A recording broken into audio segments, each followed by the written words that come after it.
Ya, shalom saudara-saudaraku yang terkasih. Ya, kita tiba di hari ini di minggu pertama bulan September tahun 2025.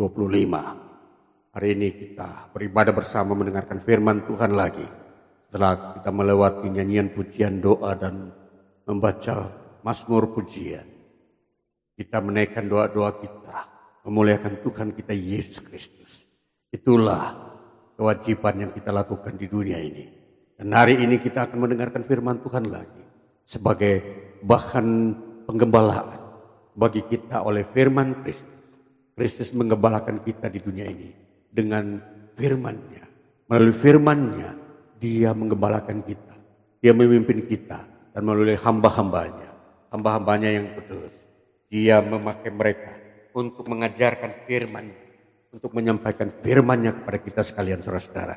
Di akhir zaman ini kita sangat membutuhkan kebenaran firman sehingga kita tidak tersesat oleh berbagai ajaran-ajaran sesat di dunia ini yang banyak menyusahkan orang, banyak membuat orang ada di dalam sebuah kesulitan yang akibat sebagai tipu daya setan. Saudara-saudara, kali ini kita akan membaca firman Tuhan dari kitab Galatia pasal 5 ayat 22 dan kitab 2 Petrus pasal 3 ayat 15 dan kitab 1 Petrus pasal 3 ayat 20 dan kitab Roma 2 ayat 4 sebagai dasar bacaan kita untuk mengerti dan melihat kelengkapan-kelengkapan firman Tuhan yang akan berbicara pada kita hari ini. Tentunya di dalam keempat ayat ini yang menjadi dasar bacaan ini akan membicarakan kepada kita tentang kesabaran. Baik, kita membaca pertama dari kitab Galatia. Kitab Galatia pasal yang kelima pada ayatnya yang ke-22 bunyinya demikian.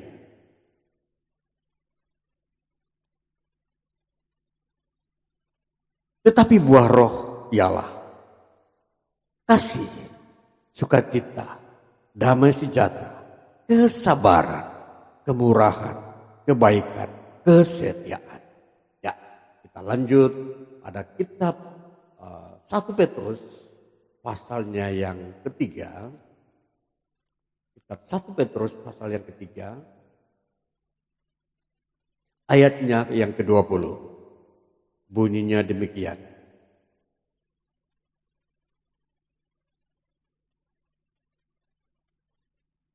Yaitu kepada roh-roh mereka yang dahulu pada waktu Nuh tidak taat kepada Allah, ketika Allah tetap menanti dengan sabar waktu Nuh sedang mempersiapkan bahteranya, di mana hanya sedikit, yaitu 8 orang yang diselamatkan oleh air bah itu.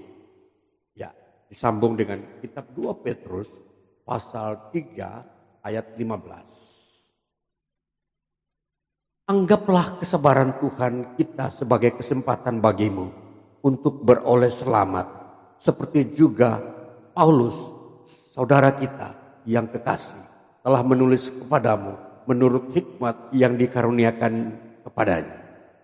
Kita sambung yang terakhir, kitab Roma pasal 2 ayat 4. Sebagai bacaan yang terakhir, kitab Roma pasal 2 ayat yang keempat bunyinya demikian. Maukah engkau menganggap sepi kekayaan kemurahannya, kesabarannya dan kelapangan hatinya? Tidakkah engkau tahu bahwa maksud kemurahan Allah ialah menuntun engkau kepada pertobatan? Ya, saudaraku yang terkasih, 4 dasar ayat bacaan kita, ayat Alkitab ini kita telah baca. Ini akan membawa kita kepada sebuah tema kesabaran. Jadi tema kita hari ini adalah kesabaran. Saudaraku yang terkasih, dari keempat kitab ini atau keempat ayat dari Alkitab ini, di sini kita akan mau melihat bagaimana kesabaran itu kita dapat mengerti dengan benar. Alkitab mengajarkan kesabaran sebagai kebenaran, saudara-saudara. Seringkali banyak orang menganggap kesabaran itu sesuatu yang tidak terlalu penting. Kesabaran itu hanya sebagai sesuatu yang kondisional. Ya kalau dia mau sabar silakan, kalau dia tidak mau sabar silakan. Ini sesuatu yang kondisional, saudara-saudara. Itu terserah orang yang mau mengambil langkah-langkah seperti itu. Jadi kesabaran tidak masuk ke dalam sebuah konsep, sebuah pengejaran yang penting. Jadi ini yang menjadi permasalahan, saudara-saudara, yang saya mau sampaikan kepada kita hari ini, bahwa kesabaran itu sesuatu poin pengejaran yang penting di dalam Alkitab. Nanti kita mau melihat sesungguhnya kesabaran itu akan terlihat. Kita mengerti setelah kita mendengar firman Tuhan ini, bahwa kesabaran itu sesungguhnya itu adalah sebuah keadaan yang Tuhan ciptakan agar manusia tunduk kepada Allah. Saudara-saudara, jadi di dalam konsep ini nanti kita akan melihat bagaimana kesabaran itu memperlihatkan warna atau situasi yang sesungguhnya terjadi di dalam kehidupan manusia. Baik, kita lanjutkan di dalam tema kita mengenai kesabaran. Terus saudara, berdasarkan ayat kitab Galatia pasal 5 ayat 22. Dikatakan buah roh ialah kasih sukacita dan seterusnya dan sampai kepada kesabaran.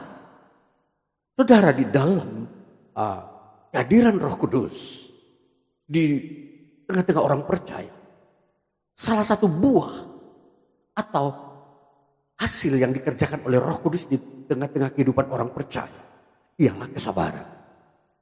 Saudara, kalau kita mau melihat bahwa kesabaran itu kita tidak temukan di dalam kehidupan duniawi. Kita tidak akan menemukan di dalam pemikiran manusia duniawi yang tanpa firman. Tanpa pribadi karya Allah. Sebab kehidupan manusia itu daging adanya. Jadi daging manusia itu tidak pernah memiliki satu sifat yang disebut sabar. Jadi ini sebuah sifat-sifat keilahian. Jadi nanti kita melihat bahwa sifat sabar ini itu adalah sifat yang mulia di dalam pembaharuan karya Kristus Yesus dalam hal mengampuni dosa manusia. Ketika Tuhan mengampuni dosa manusia, maka muncullah sebuah karakter sifat keilahian di dalam diri seseorang yang telah mengalami pengampunan dosa. Ialah kesabaran. Salah satu aspek di dalam pengudusan Kristus terhadap dosa manusia. Selain ada kasih, sukacita, damai sejahtera, tapi kesabaran juga adalah unsur penting. Nanti kita mau melihat kesabaran itu sasaran daripada kesabaran dalam kehidupan kita sebagai orang percaya itu ditempatkan di posisi yang mana, ya. Jadi di sini nanti kita akan menggunakan kesabaran dengan baik, tidak mengambang, tidak salah posisi ketika kita menjalankan kehidupan kesabaran. Selanjutnya, saudara-saudara, itu kita berbicara dari satu sisi karya Roh Kudus di dalam kehidupan orang yang percaya kepada Yesus Kristus. Nah, itu disebut kesabaran umat Tuhan. Jadi diwajibkan. Jadi kalau dikatakan itu hasil yang Tuhan ubahkan, ciptakan dalam diri orang percaya, maka itu menjadi sebuah kewajiban. Karena itu menjadi sebuah kebiasaan, habitual, kebiasaan hidup, atau menjadi lifestyle, corak hidup, kesabaran. Nanti kita melihat kesabaran ini itu dia akan memisahkan kehidupan saudara dari kehidupan duniawi. Dan nanti baru kita melihat sesungguhnya sifat duniawi itu seperti apa. Sehingga benar-benar akan memberikan perbedaan antara orang-orang pilihan yang ditebus dosanya dengan orang-orang yang belum mengalami pengampunan dosa. Titik krusialnya itu ada, salah satunya adalah sabar. Kesabaran itu. Mari kita memperhatikan seterusnya, saudara-saudara, betapa bermaknanya sifat sabar dalam diri seseorang, dalam orang-orang kudus khususnya. Sebab kita mempercayai bahwa kesabaran itu adalah buah karya Roh Kudus, bukan buah akal manusia. Kemudian kita melihat sesuai dengan bagian berikutnya di dalam kitab Roma pasal 2 ayat 4. Dikatakan ayat ini bunyinya demikian. Maukah engkau menganggap sepi kekayaan kemurahannya, kesabarannya, dan kelapangan hatinya? Tidakkah engkau tahu bahwa maksud kemurahan Allah ialah menuntun engkau kepada pertobatan? Saudara, satu penampakan pribadi Allah yang dinyatakan, yang diajarkan oleh Rasul Paulus. Rasul Paulus menampakkan atau menjelaskan bahwa sifat-sifat Allah itu adalah kemurahan, kelapangan hati, dan kesabaran. Saudara, kita perhatikan.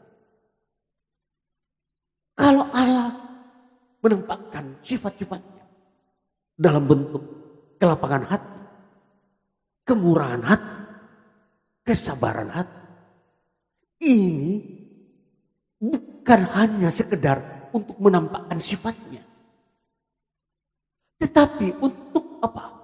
Untuk menuntun orang-orang berdosa masuk dalam pertobatan. Ya. Nanti kita melihat bagaimana aplikasi daripada kesabaran Tuhan. Kesabaran Tuhan nanti kita akan melihat dari sisi di mana Tuhan tidak langsung menghukum orang berdosa ketika dia melakukan kejahatan. Di situ bukan berarti Tuhan tidak ada, atau Tuhan tidak melihat, atau Tuhan tidak memandang kejahatan orang-orang jahat di dunia ini. Tetapi Tuhan mempunyai kesabaran. Tuhan mempunyai kemurahan hati.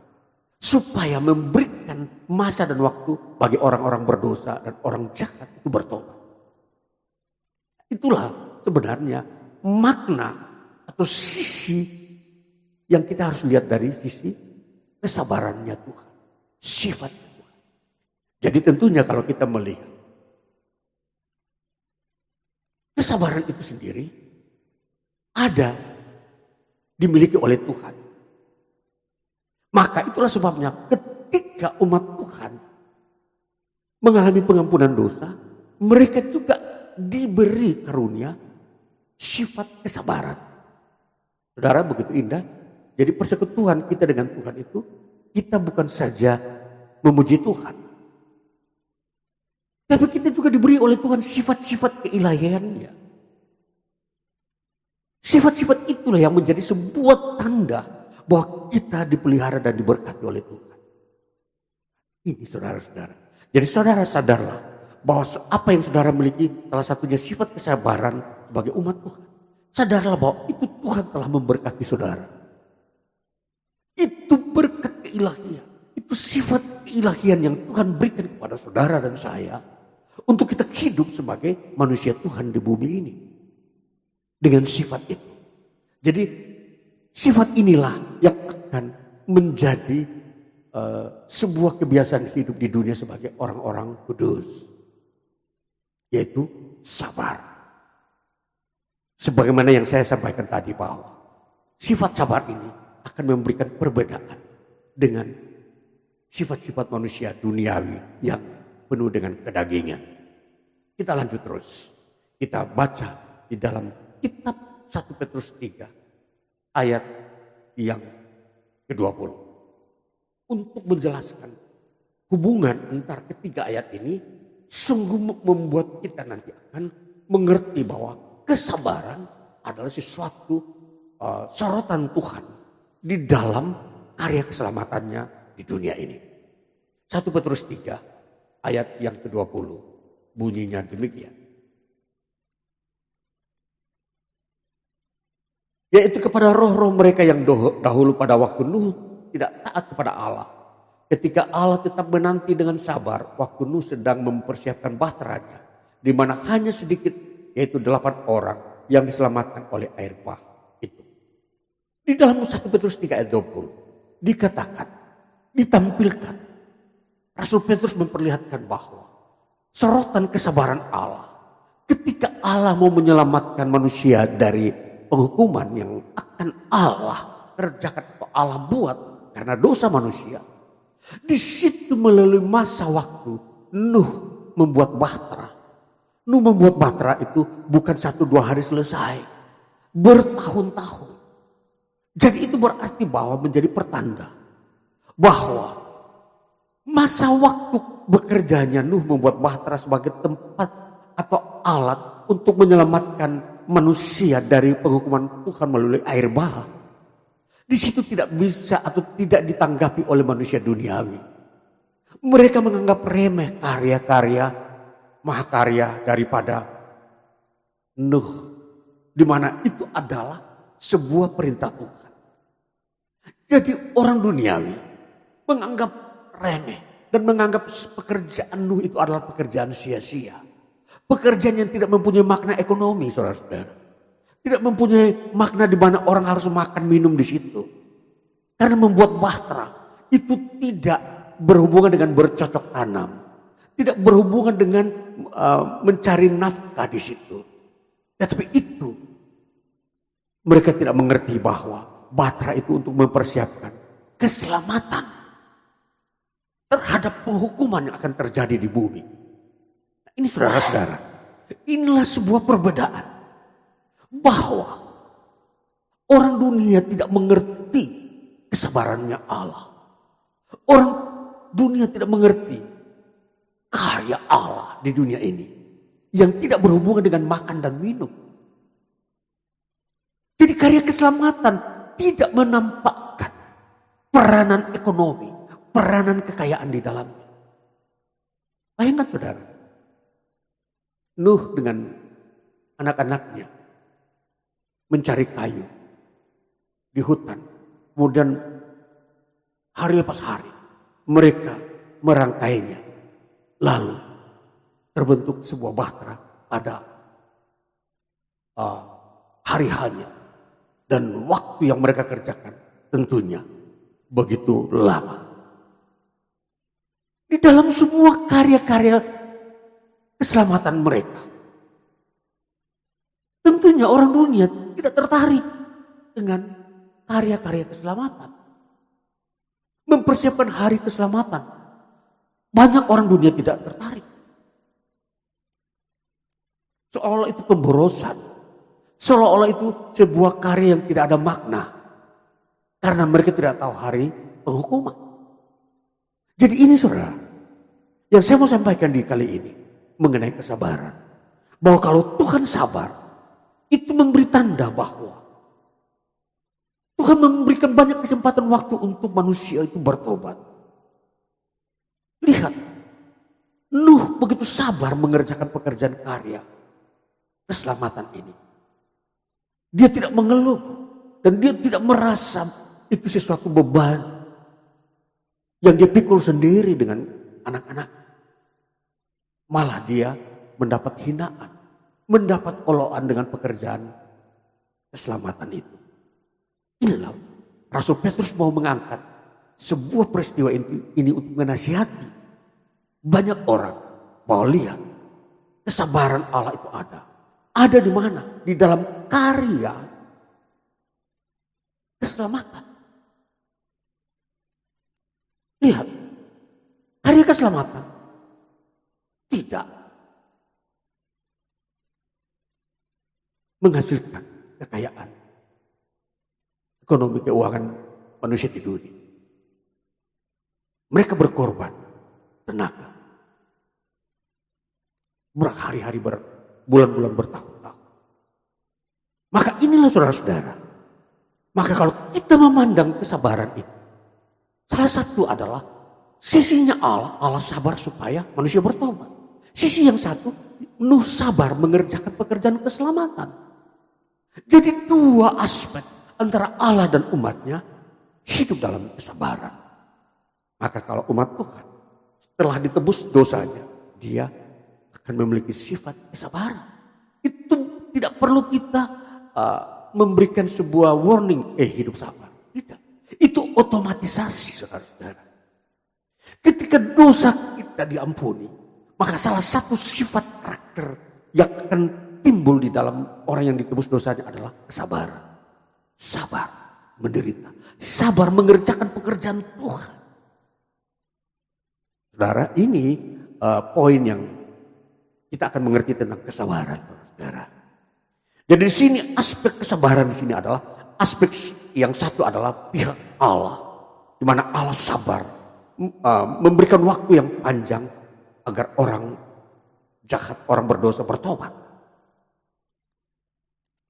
Tapi aspek yang kedua adalah aspek di pihak orang-orang kudus, yaitu anak-anak Tuhan, gereja Tuhan, sabar mengerjakan pekerjaan keselamatan walaupun di situ tidak ada keuntungan sisi ekonomi. Tidak ada keuntungan saudara-saudara di dalam mengerjakan pekerjaan keselamatan. Memberitakan Injil itu tidak memberikan keuntungan ekonomi. Memberitakan Injil agar orang bertobat itu tidak mempunyai unsur makan minum di dalamnya. Tidak ada unsur bercocok tanam di dalamnya. Tetapi itu masa yang penting. Mempersiapkan hari keselamatan. Nah, perlu kesabaran gereja Tuhan, hamba-hamba Tuhan, umat Tuhan hidup di dalam mengerjakan pekerjaan Tuhan dengan sabar. Nah, inilah sifat sabar yang timbul di dalam pribadi gereja Tuhan di dunia ini. Terus, saudara, jadi kita melihat kesabaran itu sesuatu yang dari surga, bukan bawaan manusia. Bukan karakter ketika manusia dilahirkan dari orang tuanya, lalu dia memiliki sifat itu. Tidak. Jadi selama manusia belum bertobat, dia tidak pernah memiliki sifat kesabaran. Ini harus tahu kita tahu. Jadi pandanglah salah satu karakter itu. Semua manusia dalam keadaan tidak sabar ketika mereka hidup dalam kedagingan. Ya, tentunya apa makna-makna itu? Negatifnya apa ketika manusia tidak sabar? Ketika ada sesuatu peristiwa yang sulit, mereka tidak sabar, apa yang terjadi? Mereka akan membunuh. Mereka akan berkelahi. Mereka akan melakukan kejahatan. Ini efeknya, saudara. Jadi itulah sebabnya di dalam memahami kesabaran, itu adalah suatu karya Allah di dalam diri manusia, di dalam Tuhan Yesus Kristus. Baik, kita mau melihat sisi yang berikutnya di dalam kitab 2 Petrus 3 ayat 15. Kita lanjut di dalam kitab ini. Kitab 2 Petrus 3 ayat 15 bunyinya demikian. Anggaplah kesabaran Tuhan kita sebagai kesempatan bagimu untuk beroleh selamat. Seperti juga Paulus, saudara kita yang kekasih, telah menulis kepadamu menurut hikmat yang dikaruniakan kepadanya. Jadi dikatakan di sini, anggaplah kesabaran Tuhan kita sebagai kesempatan bagimu untuk beroleh selamat. Jadi saudara-saudara, sebuah nasihat-nasihat para rasul peristimewa, baik Petrus, Paulus, selalu menekankan kesabaran. Ya, kita melihat bahwa kesabaran itu anggaplah sebagai suatu kesempatan dari Tuhan untuk kamu beroleh selamat. Artinya apa? Kalau saudara masih ada di dalam sebuah kondisi lemah, masa-masa proses-proses pemulihan hidup, bahwa itulah saudara kerjakan dengan sesungguh-sungguhnya. Apa yang saudara alami dalam hambatan kehidupan di dunia ini, kerjakanlah untuk mencapai proses pembaharuan. Supaya kesempatan di mana Tuhan memberikan kesempatan kesabaran untuk saudara memperoleh proses pembaruan dengan baik, saudara bisa memperolehnya dengan sempurna. Nah, ini masa waktu yang Tuhan berikan kepada gereja Tuhan juga. Sebab masih ada gereja Tuhan yang sering jatuh bangun, yang imannya seperti anak-anak kecil. Sebentar lagi terpengaruh ikut arus dunia. melakukan cara-cara duniawi yang bersifat tipu-tipu di dalam menjalankan sebuah pekerjaan, baik pekerjaan yang berhubungan dengan gereja, pekerjaan Tuhan. Seringkali masuk di dalam gereja, korupsi, tipu-tipu. Ini salah satu pengaruh dunia yang telah masuk ke dalam gereja. Nah, itulah sebabnya saudara. Ini disebut proses. Tuhan berkata, Tuhan mengizinkan proses gereja umat Tuhan untuk bertobat ketika mereka masih lemah. Dengan kesabaran, artinya Tuhan belum mau menghukum umat Tuhan yang masih terus mencintai dunia ini. Cara-cara hidup, pola hidup dunia yang penuh dengan seringkali mengandalkan tipu-tipu sebagai motor penggerak kehidupan di dunia ini. Nah, nanti kita melihat kelanjutan betapa ngerinya bila hari Tuhan itu tiba, lalu gereja Tuhan masih hidup dengan tipu-tipu. Betapa ngeri. Rasul Petrus berkata, Tuhan akan menghukum, menghancurkan dunia ini dengan api.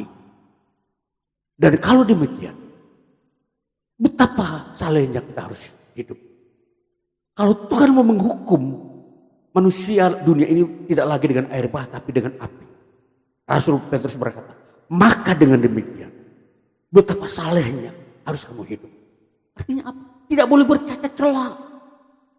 Tidak boleh ada sifat-sifat duniawi yang kamu pakai di dalam kehidupan di dunia ini. Dan kalau kita lihat, kalau gereja Tuhan tidak memiliki sifat kesabaran, mengabaikan, meremehkan sifat kesabaran, dan mau mengambil sifat kesombongan dari dunia sebagai pakaian kepalsuannya, maka saudara akan jatuh ke dalam pencobaan. Sebab pakaian atau jubah orang kudus sebenarnya adalah kesabaran, bukan kesombongan atau bukan keputusasaan.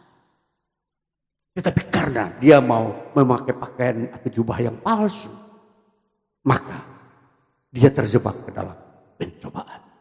Dan inilah situasi gereja Tuhan sepanjang sejarah. Zaman di mana rasul-rasul hidup, gereja Tuhan, umat Tuhan dalam era itu pun pernah mengalami hal yang sama. Memakai jubah palsu. Sesungguhnya mereka, jubah aslinya adalah bulu domba. Nah, mereka domba, tetapi mereka mau mencoba menggunakan jubah serigala. Karena mereka hidup di tengah-tengah serigala. Saudara, ini hal yang begitu menakutkan sebenarnya. Nanti kita lihat lagi. Apa yang kita mau melihat dari sisi sebelah daripada kesabaran. Kesabaran mempunyai sisi yang terbalik yang dimiliki oleh orang dunia, yaitu tidak sabar.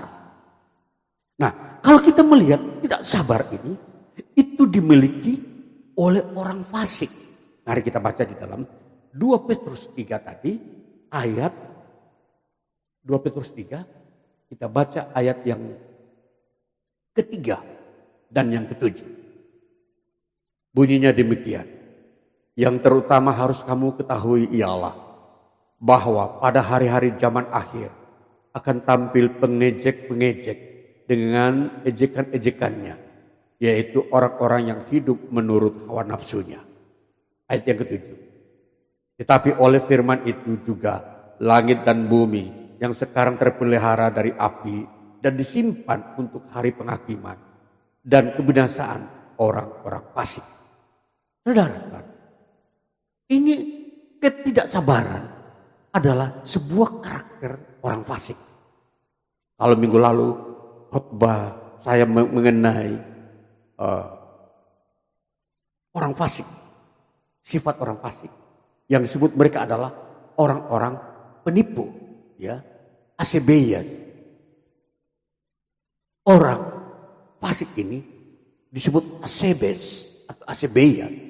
Itu adalah orang fasik. Ya. Kita melihat, dikatakan mereka punya hidup apa? Penuh dengan hawa nafsu. Jadi mereka tidak sabar. Jadi kalau kita melihat apa itu kesabaran kalau dihubungkan dengan orang fasik, yang orang fasik disebut penuh dengan hawa nafsu. Kalau hawa nafsu itu adalah sesuatu keinginan manusia. Tapi kalau kesabaran itu adalah sifat keilahian. Kita lihat, perhatikan apa yang ditampilkan oleh orang fasik yang memiliki hawa nafsu. Pasal 2 Petrus pasal 3 tadi, ayat yang ketiga kita baca tadi, dikatakan begini.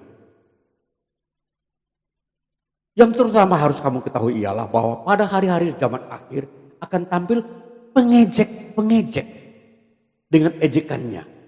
Ya, jadi mereka bekerja sebagai pengejek.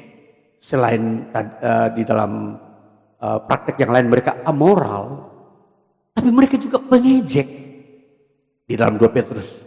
Jadi karakter dan pribadi mereka itu pengejek.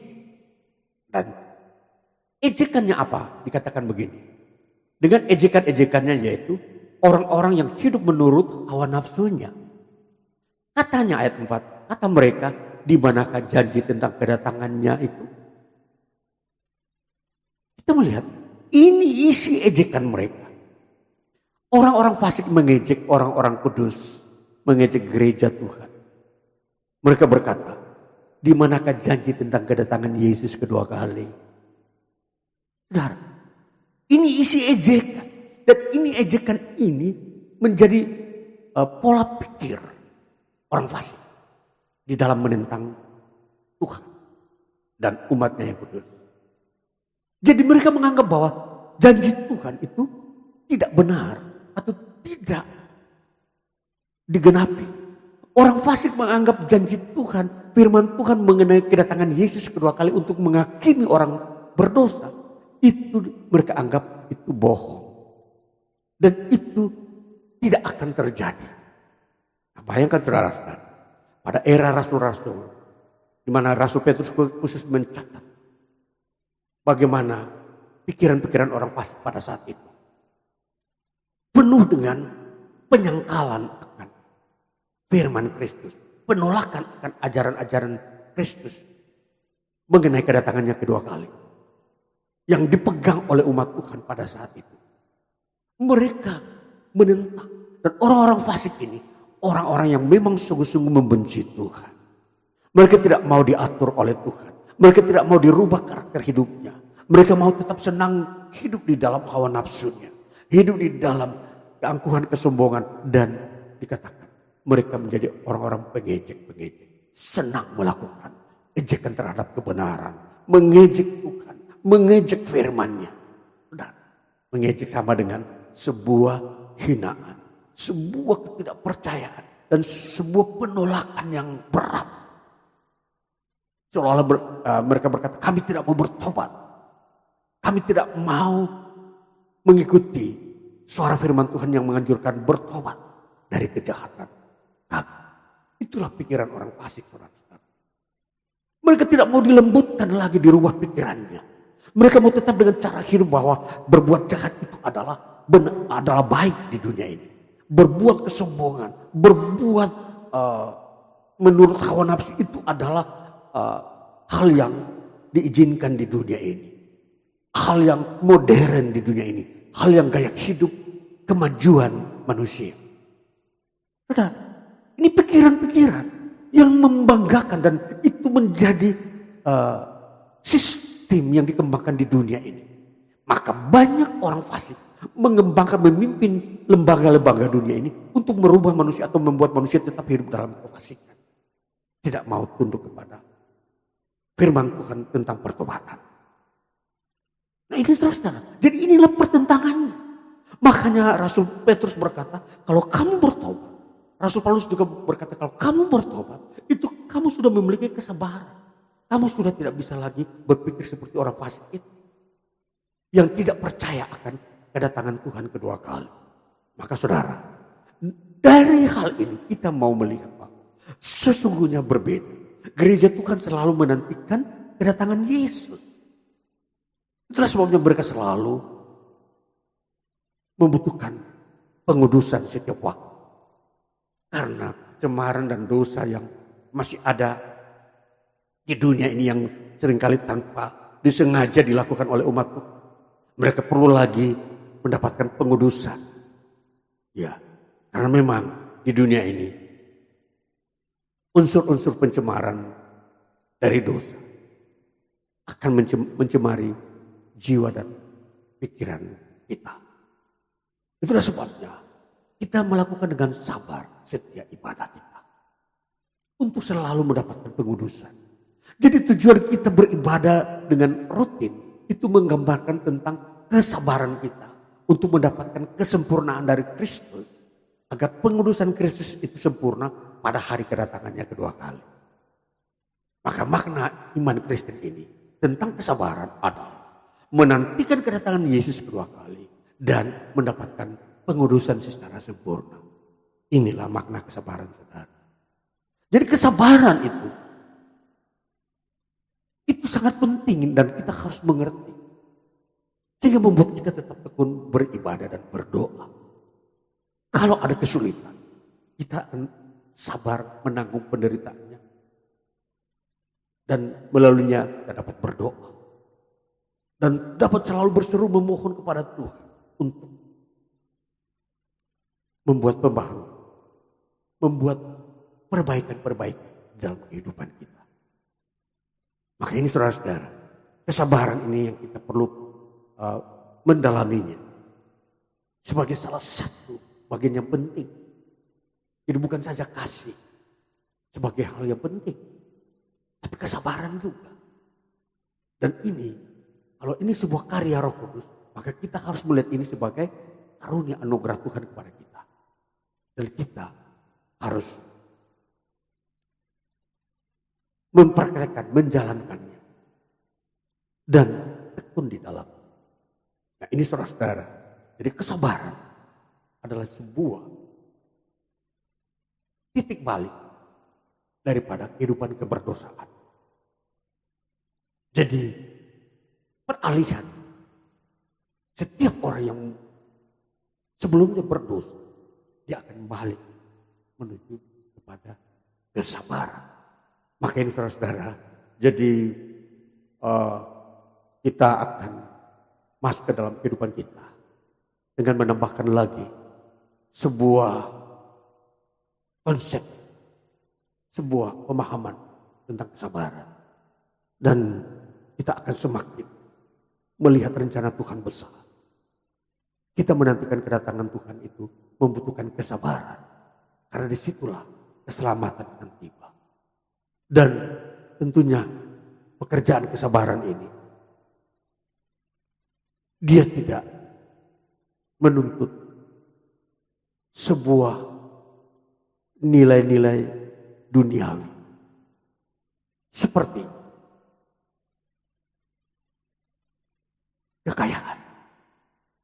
Orang yang sabar menanti keselamatan Tuhan, dia tidak akan putus asa. Walaupun dia tidak sempat meraih kekayaan di dunia ini. Jadi orang sabar mempunyai pola pikir bahwa keselamatan itu berhubungan dengan hidup kekal. Jadi dia tidak akan terpengaruh atau mengalami atau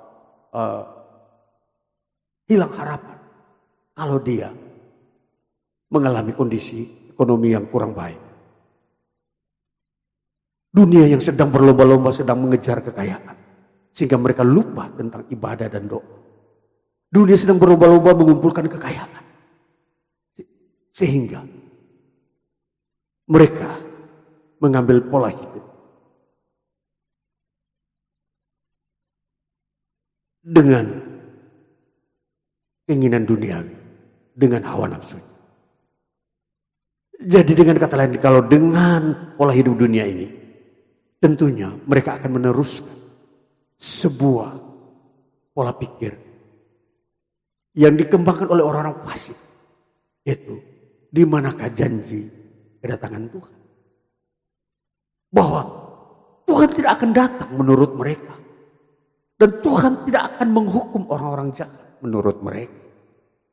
Itulah sebabnya mereka terus mengerjakan kejahatan dengan bercita-cita mengumpulkan segala kekayaan di dunia untuk kemegahan mereka dan mengabaikan kebenaran dan takut Tuhan.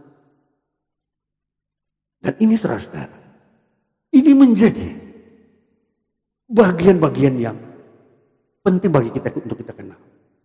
Sehingga kita tidak terjerumus ke dalam sebuah tipu daya dunia yang mau mengajak kita mengejar kekayaan. Bukan mengejar keselamatan. Saudara, jadi kalau kita memperhatikan Nuh, dia begitu setia mengerjakan keselamatan. Dia tidak peduli dengan gaya hidup manusia yang waktu itu sedang makan minum, sedang hidup dalam pesta pora, bersenang-senang.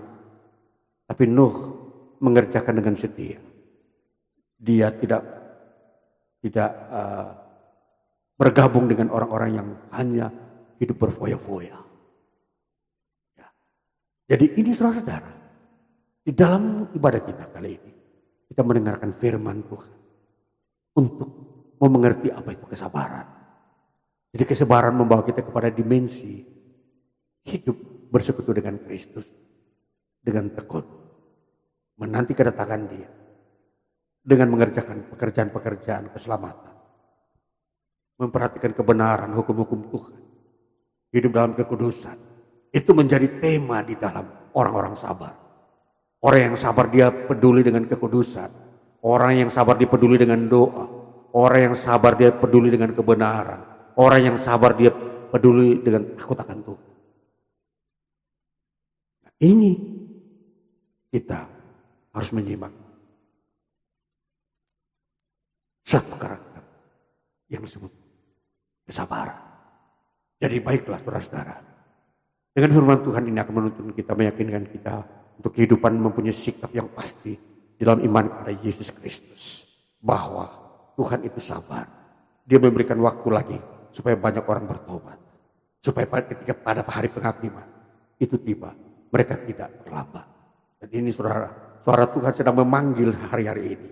Karena Tuhan masih sabar supaya banyak orang yang masih berdosa. Supaya mereka cepat segera kembali sebelum masa kesabaran Tuhan ditutup. Yaitu dengan kedatangannya Yesus kedua kali.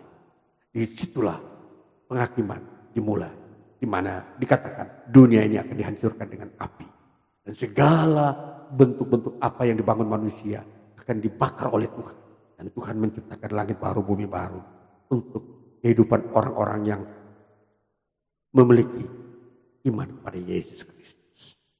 Baiklah, Tuhan memberkati saudara sekalian yang mendengarkan firman ini. Dan saudara tetap dibangun dalam iman.